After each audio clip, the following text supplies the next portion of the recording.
Hello guys, તો જો અમે અમરેલી મેરેજ પતાવીને સીધા અમે રાત્રે જ ગામડે પહોંચી ગયા હતા અને પછી સવારમાં અમે નીકળી ગયા લીંબડી જવા માટે. મારા ફઈજીના દીકરીના મેરેજ હતા, તો જો એની એંગેજ બાકી હતી એટલે અહીંયા માંડવાના દિવસે બપોર પછી અહીંયા એંગેજનો પ્રસંગ રાખેલો હતો. તો સરસ મજાની આ એંગેજ રિંગ હતી જે બહુ મસ્ત હતી. અને જો અહીંયા એમની એન્ટ્રી છે સરસ મજાની બંનેની. અને છે ને આનાથી આ ધુમાડાથી ઘણા લોકોને એટલી તકલીફ થઈ હતી ને, એટલી પર્સનલી મને જેટલી તકલીફ થઈ હતી કે મને એક તો એલર્જી છે એટલે આમ જો, અને હુલ રાખેલો હતો ને એટલે એમાં એવું બધું સફોકેશન થઈ ગયું. અને પછી જો અમે આવીને બધા ચા પીવા બેસી ગયા, મારા દિયર ચા લઈ આવ્યા બધા માટે.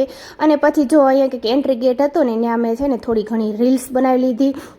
અને પછી સાંજે જો આ છોલે ભટુરે એન્ડ ભાત અને એવું બધું સલાડ ને મરચાં ને એવું બધું જમવાનું હતું, તો જમી લીધું અમે બધાએ. અને પછી છે ને પીઠીની રસમ ચાલુ થઈ ગઈ અને પછી થઈ ગઈ હું ગરબા માટે રેડી, કેમ કે ગરબા તો ફરજિયાત મારે લેવા જ હોય.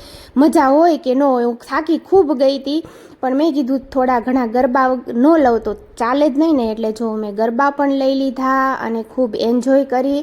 એટલે છે ને ખાલી 2 થી 3 રાઉન્ડ મેં ગરબાના માર્યા હતા, કેમ કે છે ને એટલો મેરેજનો થાક હતો ને મને, એટલા માટે મેં કાંઈ વધારે ગરબા લીધા નહોતા. અને પછી અમે જતા રહ્યા હતા અમારા માસીજીના ઘરે રાત્રે સૂવા માટે. અને જો સાહેબે પણ ગરબા લઈ લીધા.